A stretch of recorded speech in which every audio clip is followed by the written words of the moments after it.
I think that I will find real love here. I love you, Amira. Do you really see yourself moving forward with someone here? I feel safe when I'm with you. I feel the same way. He has a girlfriend? Get that bitch is fake, and I called her out on it. This whole show is bullshit. I don't want to die.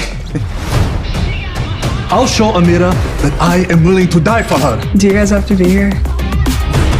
At least the producers know what they have. All my life, I wondered.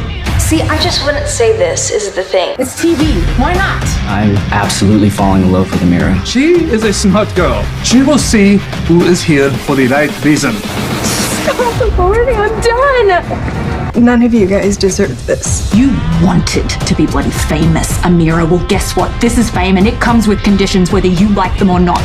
When I said I was coming here for love, I meant it.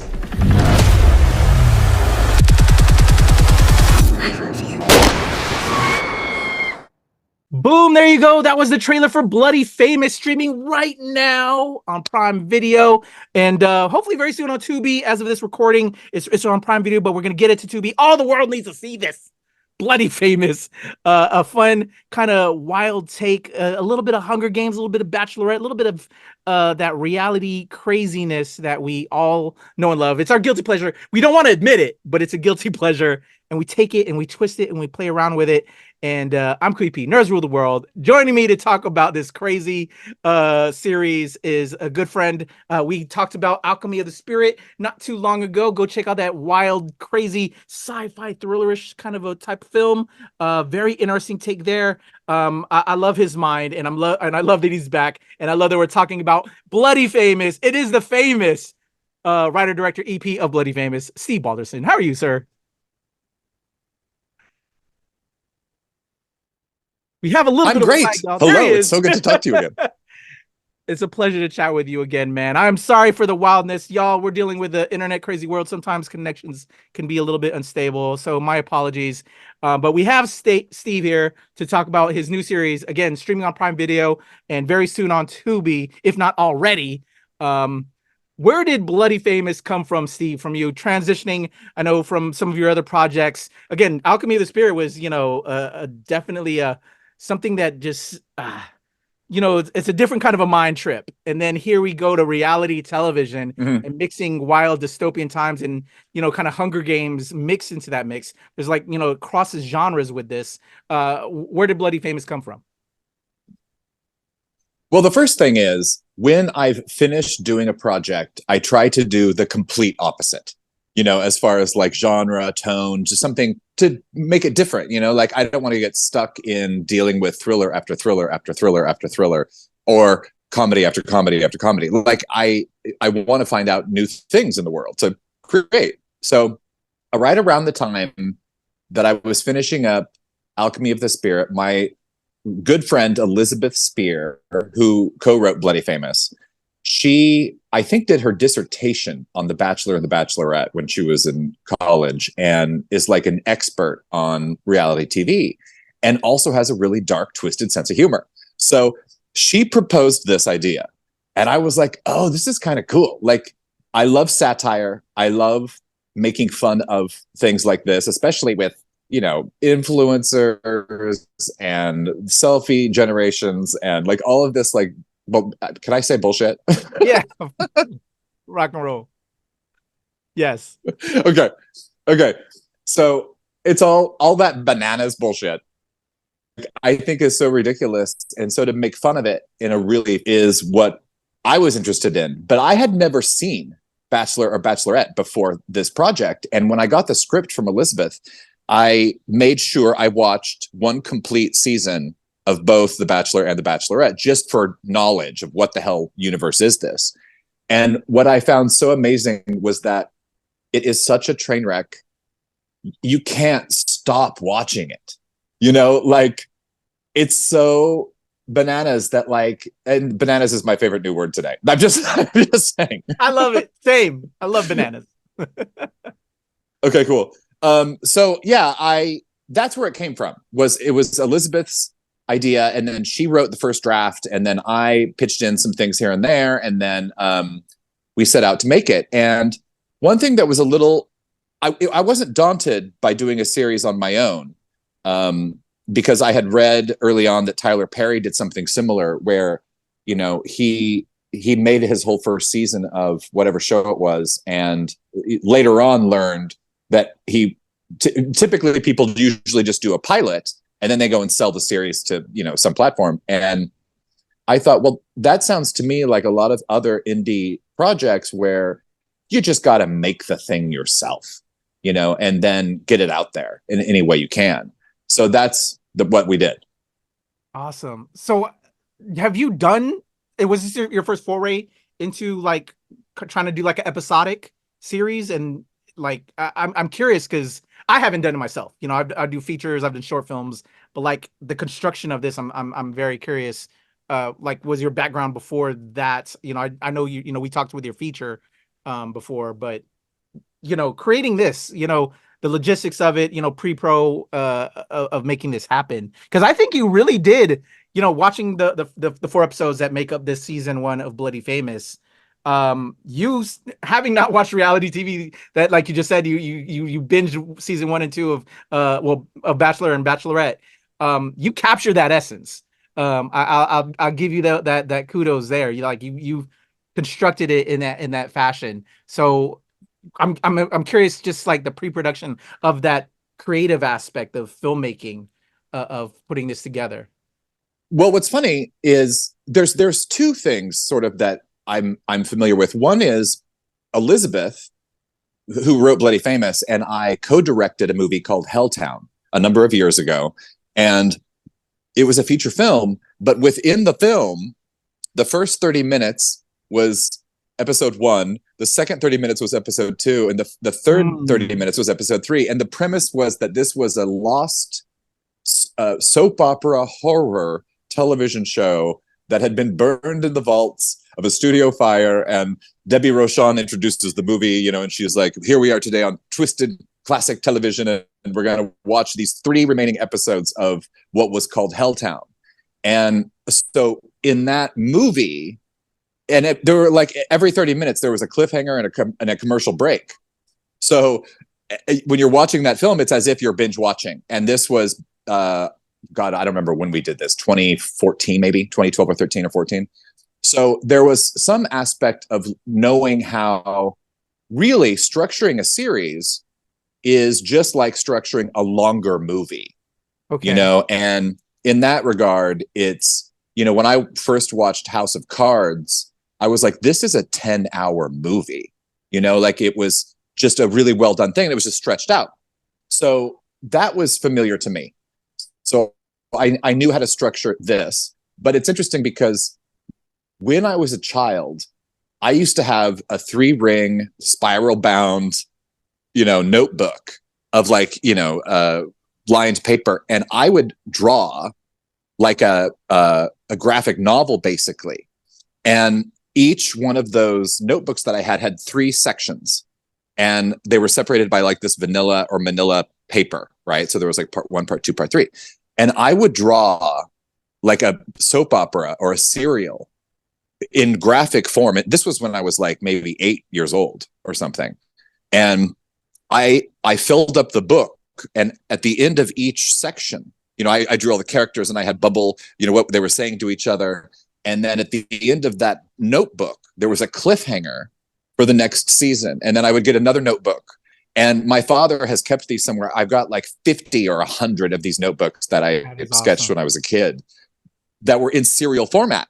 And I think it was because I was raised watching serials. Like my mom would always have Dynasty on every night.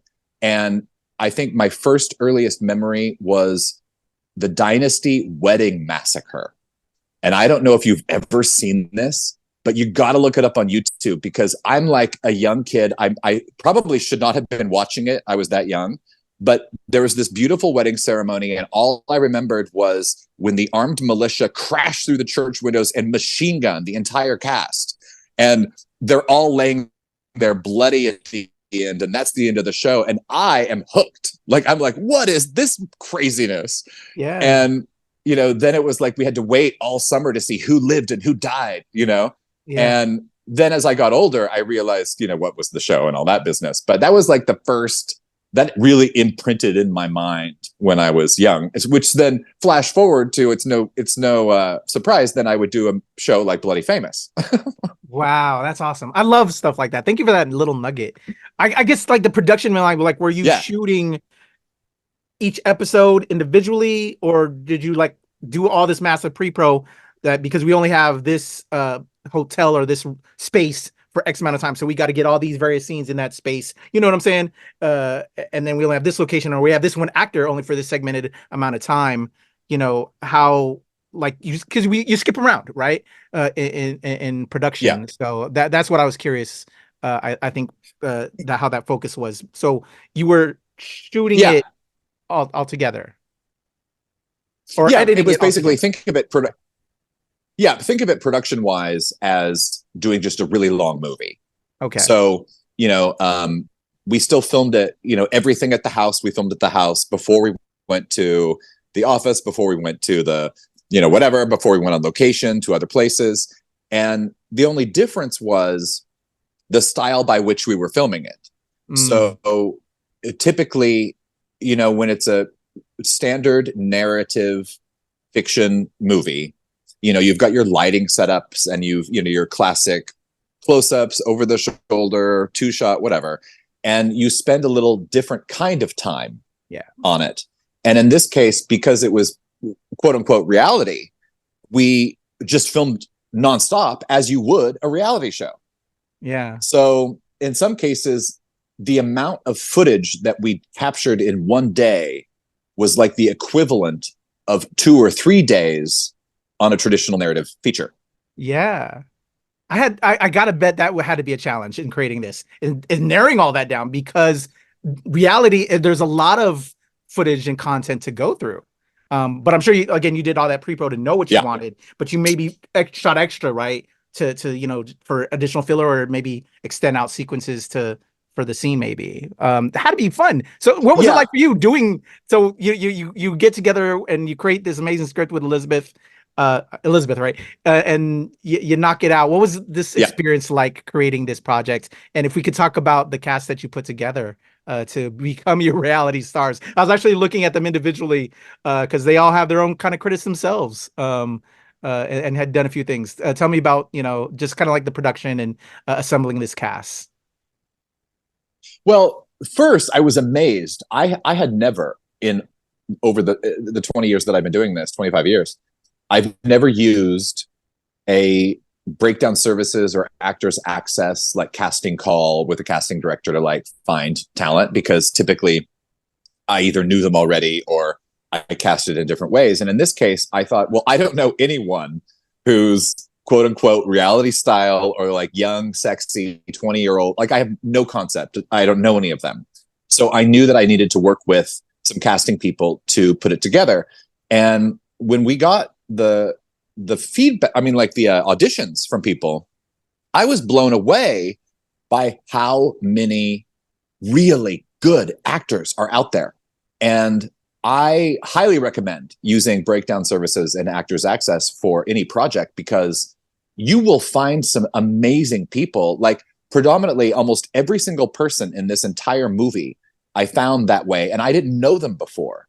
So it was really, really amazing to like, and sometimes when casting it was super hard, because I would have like 3 people on the Zoom, in the waiting room and back out, and they were all perfect. I could have cast any one of them, and it was just down to the instinct of which one it was supposed to be that we picked.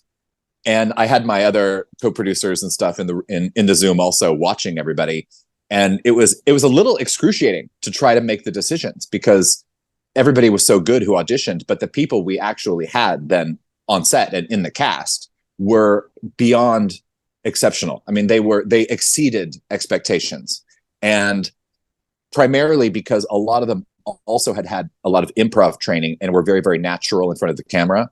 So we would take the scene, let's say, as it was written in the script, and I would tell them, I would direct them to, okay, these are the lines. So we need to have the premise of this, but say it in your own way. Say it as you would naturally, as if it was reality. and improv. Go add some stuff if you want, make up whatever you want. We can always edit it out later. But I really gave everybody the freedom to kind of just do what they want within the confines of what that scene was supposed to be. So we got a little bit of both. And sometimes some of the improv, sometimes some of the more natural reality things that happened were more interesting than what had been written. So that was kind of exciting to see come together. Oh, that's absolutely wonderful. You get to play as an actor. You get to play a little bit more and bring something to the table. And from you guys as the production side of the house that, generally, no, it has to be done this way. That's beautiful. That you're knowledgeable of what you're trying to put together, and, it makes sense. That's absolutely beautiful. So this cast, again, like I said, I was looking at it, and, quite a few of these casts, like you said, amazing actors that you found through Actors Access. I love that. Breakdown services. I don't think my stuff is up there anymore. It's been a while because it's been a minute since I've acted, but I have a lot of friends that utilize those services and get work, and so that's beautiful. Yeah, this entire cast, if we could talk about the cast, but your lead, I actually, of all of the people in it, I would say you're the lead female, Tamara Al Saeed, who yes. We're focused on her throughout this one because it's her journey of finding love. She probably has the least amount of credits, but has to carry the weight of all of this. If we could talk about her and then, again, spotlight the cast that you assembled. Totally. So I met her through a mutual friend. I knew that she was a musician, and I wanted to do a music video for her. And so that was how we first met. I had directed a music video for one of her singles.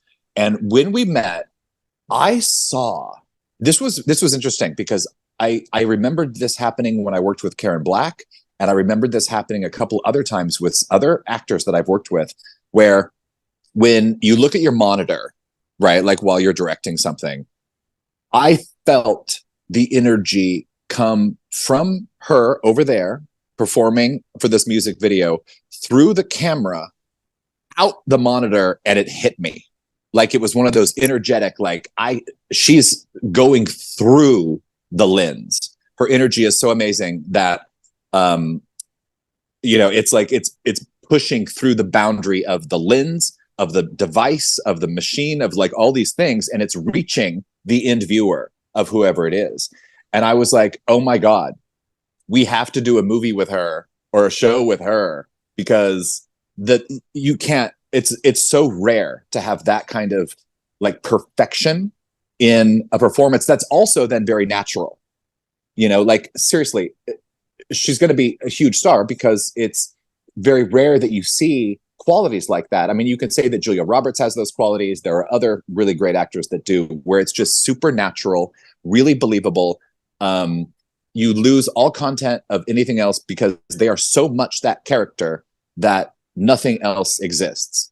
And so she was a no-brainer as far as like she had to play the lead, right? But the other guys, I was open to all different kinds of people. And in fact, several of them, like Lamy, who plays DeMarcus, or Raul was played by Francesco, or Emmanuel, who plays Jackass Jeremy. In fact, Emmanuel was up for a different role, one of the other guys.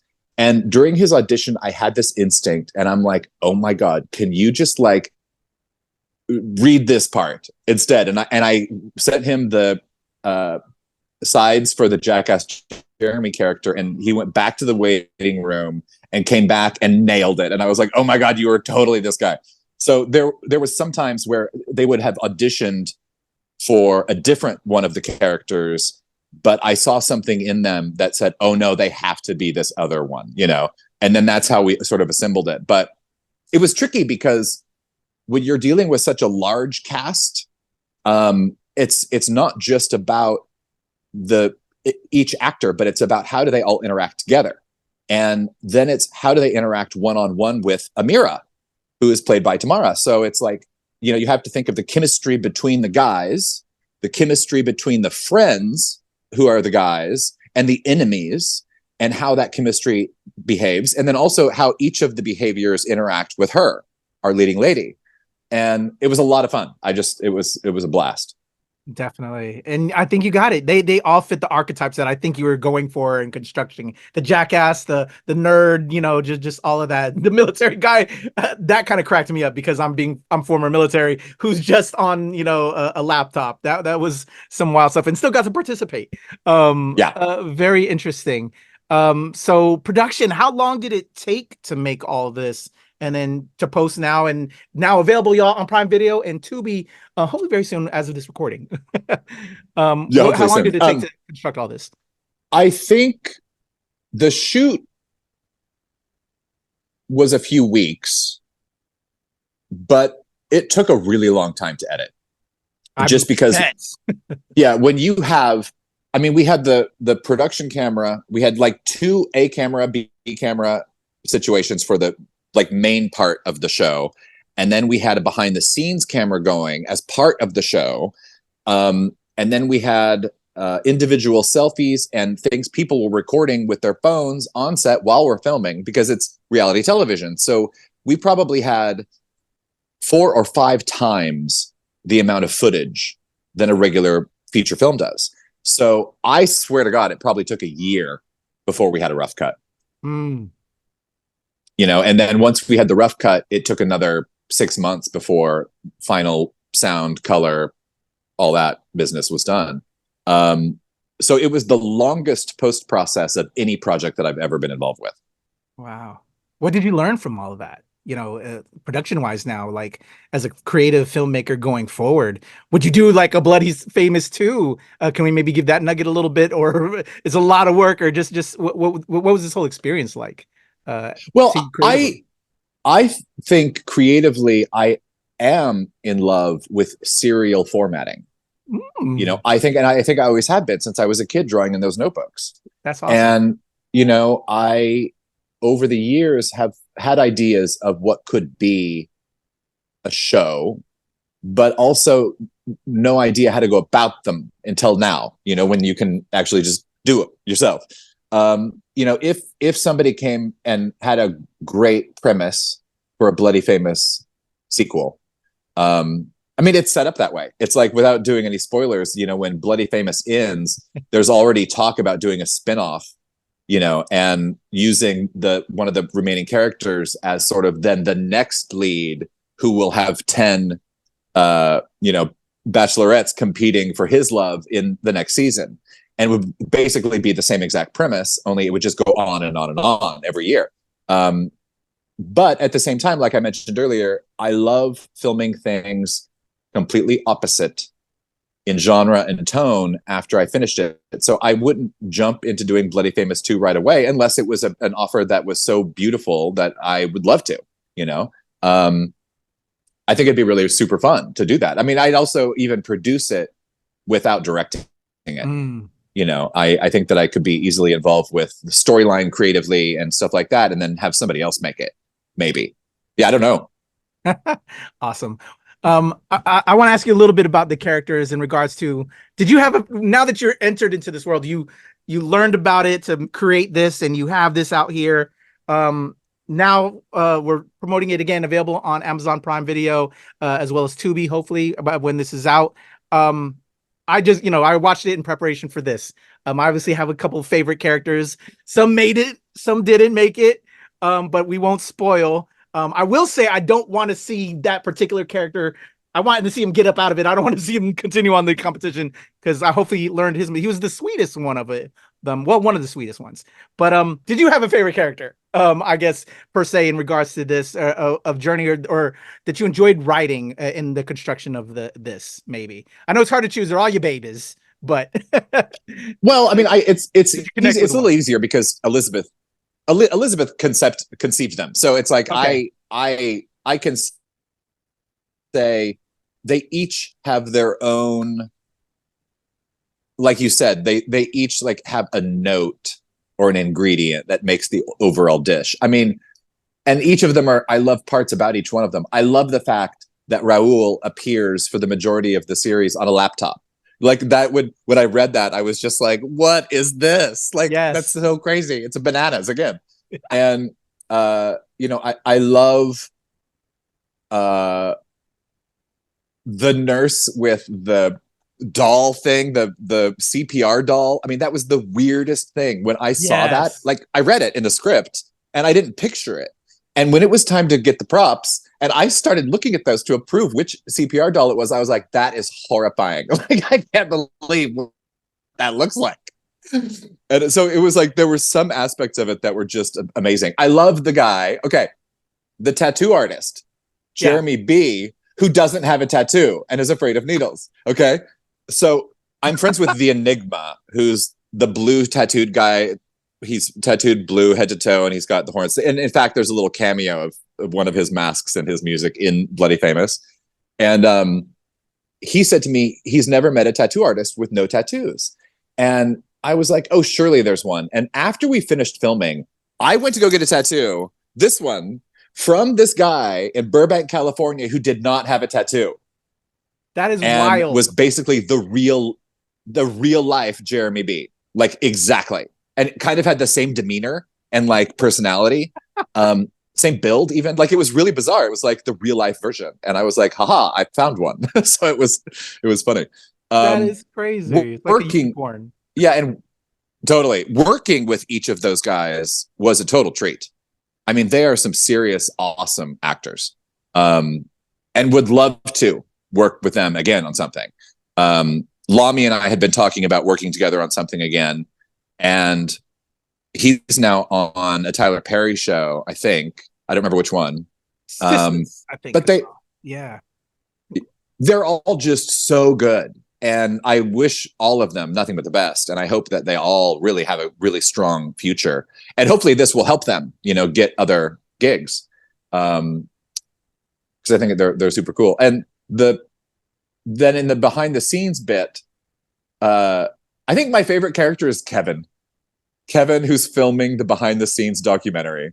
I was wondering if Kevin was you. Like, because I was curious who's wielding the camera. Because you don't see Kevin. I don't think we saw Kevin. So you see Kevin. Oh, we did? Oh, okay. Okay. Now I gotta see it again. Yeah. At the end of episode 3, when she's gone upstairs to the bathroom and is angry, and then a camera runs up the stairs, we see Kevin in the doorway filming. Yes. And I think maybe one other time we may see Kevin. But what's funny is he is Jake Jackson, who is also a filmmaker. And one of his first jobs, I met him when he was like 20 years old in Topeka, Kansas. And he was I was a mentor for him in a lot of ways.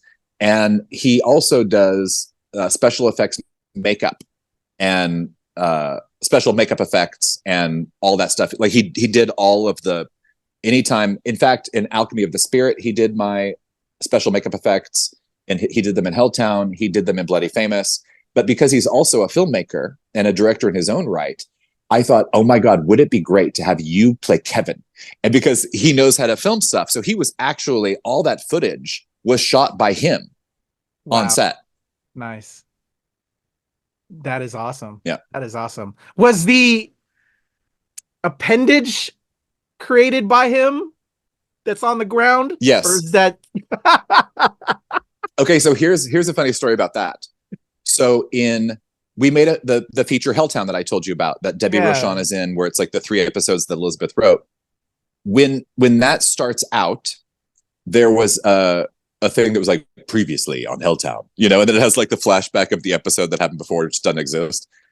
In that spot, this thing that we were talking about appeared in that film. Oh, and awesome. So when we set out to make this one, Jake had kept it and put it in a jar, like with like formaldehyde, so it looked like it was art, like set direction. Like his wife hated it, but he or his girlfriend, but he would keep it like on the mantle of his living room. And this is the funny part. So getting ready to film Bloody Famous, he ships all his special makeup effects and some of those props to Los Angeles, and UPS loses the box with, I think the correct brand name is Mr. Limpy. Okay. So Mr. Limpy has been lost by UPS, and whoever finds that box will have no idea what they are opening when they see it. So Jake had to go and run around Los Angeles within like 24 hours to try to source a new Mr. Limpy or the equivalent. Yeah, so that's the story of that, which was hilarious. That is amazing. Thank you for that. I appreciate that. Y'all, if you want to know what we're talking about, again, Bloody Famous streaming right now on Prime Video and hopefully Tubi by the time this launches. Hilarious. Only 4 episodes too, y'all. It's very and I think even if you were to purchase it on Prime Video, it's only like $3, $4, right? Yeah. So come on, y'all. You spend more on that at McDonald's, which you shouldn't be eating, by the way, as well either. But still, come on now. Entertainment. If you love Bachelorette, if you like Hunger Games stuff, this all fits in that niche and features some great up and coming stars and from the mind of Elizabeth and my pal over here, Steve Balderson. Again, it took forever to get it together, right? Because of all of the production aspects of it. Once it finally wrapped, post and you had it all put together. Presenting it to the cast. Did the cast get to see this? What was it like after this journey for you, the cast, crew, seeing the final product, and then getting it out to Prime Video and everybody else now, and talking to me, Steve? How was that in post and presenting it to the cast? Well, I haven't talked to everybody. I don't know if everybody's seen it yet. Oh wow! So the few that I have talked to, the first person who responded said that he was amazed that it was as well done as it was. Because from his perspective, doing an indie project, you never know for sure, right? Like when there's only 10, 12 people there and it's not like, you don't have 50 people or there's not like all this stuff, you're not sure because to the naked eye, this, it looks stupid. It's all illusion. And it only comes together as magic if you've got a great cast, a great cinematographer, great, all those aspects that make a project. But you never really know for sure unless you know what you're doing. So in our case, thank God we had a terrific team of pros, behind the camera to put this together. And you couldn't ask for anything better. But he was amazed at how amazing it looked. Somebody else said, "Oh, the coloring was so great because he was more tan in the show than he was when we were filming." Yeah, I think overall it's a relief, but also because it took so long in post, it was like 2 years ago.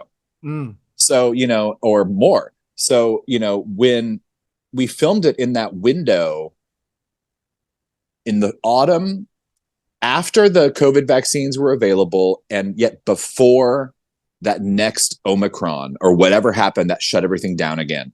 So we were really lucky because we filmed it just in that little window where things were getting back together. And then luckily, when then the next wave happened, we could be in post and working remotely that whole time. So that we were very lucky with. But no, I think what's amazing is I would imagine as an actor, I've seen this before, where you've been in a show, you've done a scene, you've done something, and then by the time you get to see it, if it's a year or two later, you look at the scene, you could see yourself in the scene, but it's like there was one of the actors I was talking to, he could not remember being there, being in that scene at all. Like it was a total surprise to him when he was watching it, just because of the time spent between shooting it and then seeing it. But I'm excited to talk to everybody. I wanted to interview everybody all at once, but trying to get 10 people or 12 people together on the same Zoom is impossible. So we'll see. Awesome. Well, I look forward to hearing how that happens and what people think of, putting the work in, and getting the accolades, the flowers for the, of all this work that we do to make art. So that's awesome. But I enjoyed this. It's I'll be honest, it's cheese, but that is what reality shows are. And you hit those notes. It works in that. The characters are over the top, the one thing that took me out of it a little bit is you can tell certain elements where you use stock footage, but then at the same time, I'm thinking about the concept of this film. It's in a weird reality, right? So if it's, and you're hitting that note, then what they're trying to present in this dystopian society is fake. So it would be stock footage. So it's like my mind shifted there. Like, well, I may not feel it, because I'm trying to go between like this weird reality situation and this like dystopian horror, because it's an insane situation. Who in their right mind would want to commit themselves to something like this where they know they're going to die? It's crazy. So you have to walk that fine line. And so that's why I kind of like dug into it more and felt it. And then the characters, you know, they all had their individual charm, which kind of carried me through all 4 episodes. And I'm like, okay, I want to know what's going on with this character and that character.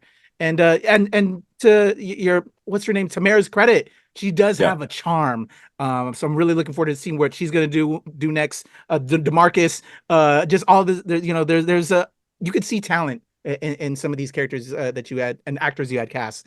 So bravo. And Steve, man, I appreciate you, you know, talking to me about this. You love to see your friends working and doing work that gets your mind off of things, because we're living in a crazy world. So I enjoyed my time watching Bloody Famous, and props to you and the cast for this show. Awesome. Thank you so much. Most definitely. So before I go, you know, again, want to remind everybody, Bloody Famous available on Prime Video and hopefully on Tubi as well by the time this launches. But I know you got some other stuff going on and brewing. Maybe not that you want to put out too much, and you're still in production, pre-pro and post-pro and, you know, all of that.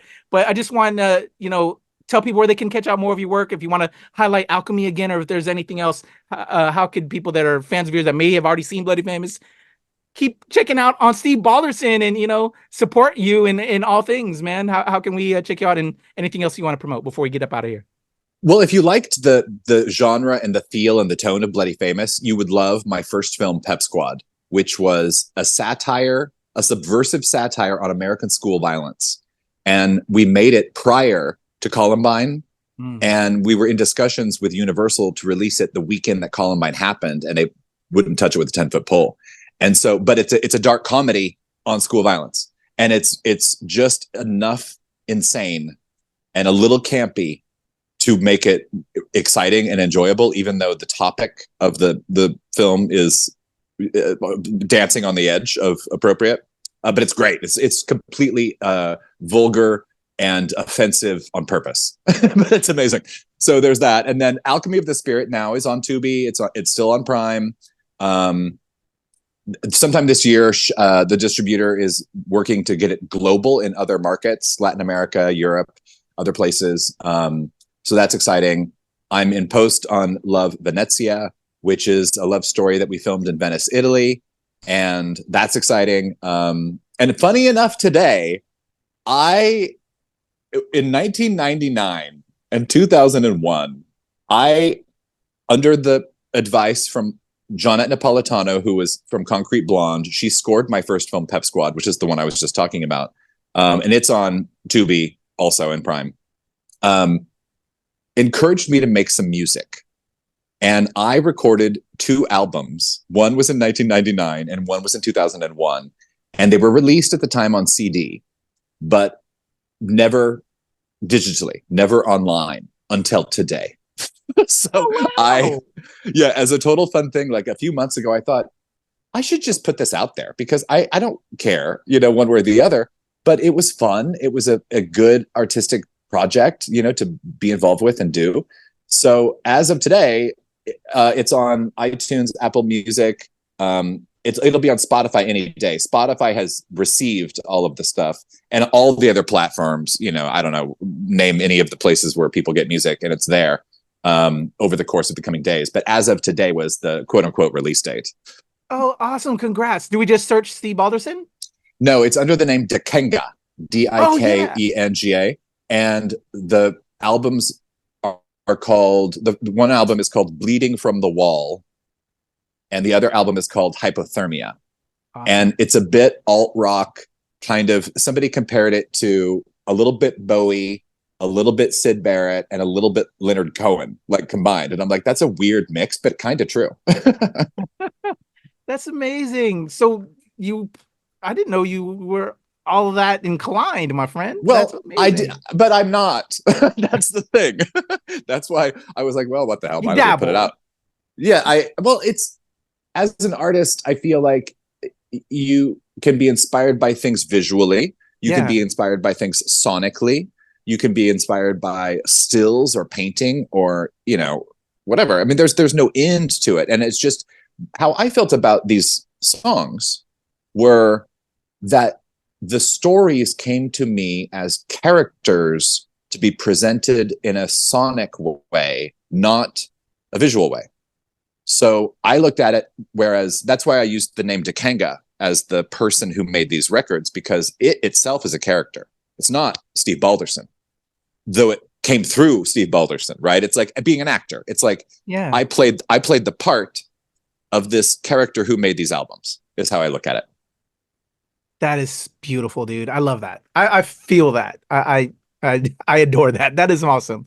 Man, it's all about creating art. We have one life. We have one, live in the moment, you know, like my hat. This is my favorite hat. That's why I wear it, because we live in crazy times. I live in Washington, D.C., and sometimes it just gets negative.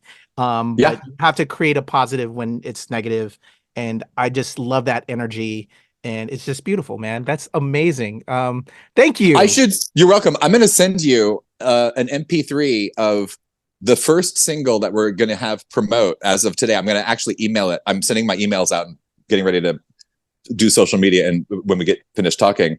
Awesome. But it's about war and about the insanity of our times, even though this was written, 15 years ago or 24 years ago. I made these. And it's crazy that it still continues. You know what I'm saying? Yes. We should learn, but we're not. Anyway, I don't want to get down because I'm at a positive right now. Talking to the homie Steve. Totally. No, you think Bloody Famous is made up. I feel like we're headed in that direction. We're going to have this. It's surreal. Yeah. No, I feel you. Yeah. Especially if we liked, and anyway, if we like this crazy person again, but I'm not even going to go there. Right. But Steve, thank you so much, brother. And it's a pleasure to chat with you again. Great to see you. When too. Love Vicencia is finally out of post and out and available, please come back. Let's talk about it. I will. See it. Let's chat about it. That would be wonderful. But everybody, the amazing Steve Balderson, all of his links are going to be in the description below. Make sure you head over there, head over to Prime Video or Tubi. Check out Bloody Famous. Always a pleasure, Steve. Thank you so much. Love it. Love you. Everybody. Love Steve you. Balderson, your boy Thank Kuya you. Nerds rule the world. All right, there's the cuts.